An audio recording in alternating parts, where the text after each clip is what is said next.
नमस्कार, स्वागत आहे तुमचं माझ्या यूट्यूब चॅनलमध्ये, ज्याचं नाव आहे स्वामी भक्ती मराठी. 14 जानेवारी 2026 तर या दिवशी आलेली आहे मकर संक्रांती. आणि मकर संक्रांतीच्या दिवशी आपण अनेक उपाय, सेवा आणि काही वस्तूंचे देखील दान करत असतो. तर या दिवशी आपल्याला राशीनुसार काही वस्तूंचे दान करायचे आहे. आणि राशीनुसार जर आपण दान केले तर त्याचा खूप फायदा देखील आपल्याला होतो. राशीवर आपले भाग्य पण अवलंबून असते आणि राशीनुसार आपण काही वस्तू दान केल्या तर त्याचा जास्त आपल्याला फायदा होत असतो. तर राशीनुसार आपण कोणत्या वस्तू दान कराव्यात तर याबद्दलचीच माहिती आपण या व्हिडिओमध्ये बघणार आहोत. तर व्हिडिओ स्किप न करता संपूर्ण बघा आणि जे कोणी नवीन असेल या चॅनलवरती तर सबस्क्राईब करा. तर बघा, 14 जानेवारी 2026ला मकर संक्रांती आहे आणि या दिवशी बरेचसे लोक दानधर्म करत असतात. मकर संक्रांतीच्या दिवशी दान करण्याला खूप महत्त्व आहे आणि कोणत्याही शुभ दिवशी आपण दान करायला पाहिजे. दान केल्याने आपल्या पुण्यामध्ये भर पडते आणि पितृदोष देखील नाहीसा होतो आणि आपण जी काही सेवा करतो त्याचा आपल्याला त्वरित फळ मिळते. त्यामुळे राशीनुसार दान केले तर त्याचा जास्त फायदा आपल्याला होत असतो.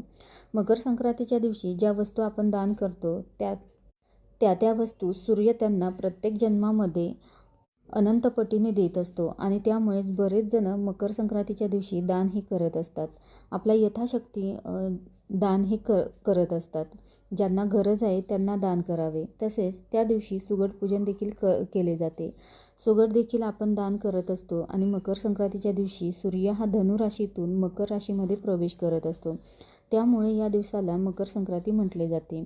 या दिवशी आपले भाग्य उजळविण्यासाठी आपल्याला राशीनुसार काही दान करायचे आहे, काही उपाय करायचे आहे. आणि या उत्तरायणात दान केल्याने माता लक्ष्मी आपल्यावर प्रसन्न होते आणि आपल्याला कसलीच अडचण येत नाही. संकट, दुःख आपल्या नशिबामध्ये आहेत ते कमी होतात.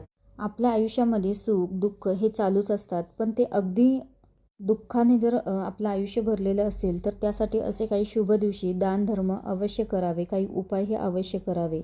तर राशीनुसार आपण काय दान करावे तर बघा, पहिली रास आहे ती मेष. तर मेष रास या राशीचा स्वामी हा मंगळ आहे आणि त्यामुळे संक्रांतीच्या दिवशी मेष राशीच्या लोकांनी इच्छापूर्तीसाठी तीळ दान करावे आणि गरिबांनाही तीळ आणि पैसेही तुम्ही दान करू शकतात. त्यानंतर दुसरी रास येते ती म्हणजेच ऋषभ. तर ऋषभ राशीचा स्वामी हा शुक्र आहे आणि या राशीच्या लोकांनी लोकराचे कपडे आणि तीळ दान करायचे.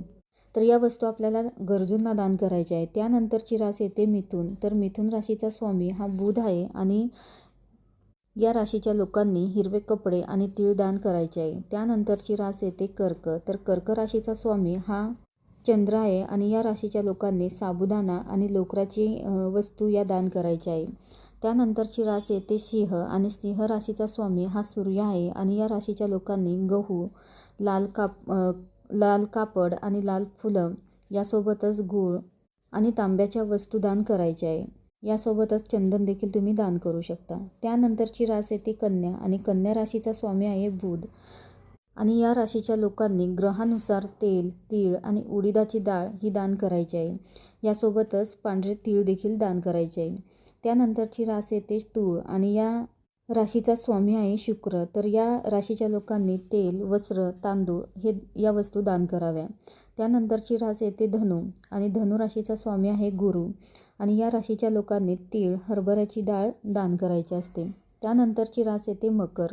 मकर राशीचा स्वामी आहे शनी आणि या राशीच्या लोकांनी तीळ, तेल, काळे वस्त्र या वस्तू दान करायच्या आहे. त्यानंतरची रास येते कुंभ आणि कुंभ राशीचा स्वामी आहे शनी. या राशीच्या लोकांनी तीळ, वस्त्र, कंगवा, अन्नदान या वस्तू दान करायच्या आहे. त्यानंतरची रास येते मीन आणि मीन राशीचा स्वामी आहे गुरु आणि या राशीच्या लोकांनी मध, केसर, हळद आणि पिवळे वस्त्र दान करायचे आहे. तर या गोष्टी राशीनुसार आपल्याला दान करायच्या आहे आणि यासोबतच इतर देखील वस्तू तुम्ही दान करू शकता. तुमची इच्छा असेल तर इतरही वस्तू तुम्ही दान करू शकता. अन्न, वस्त्र दान तुम्ही करू शकता. तर या मकर संक्रांतीच्या दिवशी तुम्ही अवश्य या वस्तू दान करू शकता. तर यामुळे आपल्या आयुष्यामध्ये खूप बदल घडून येईल.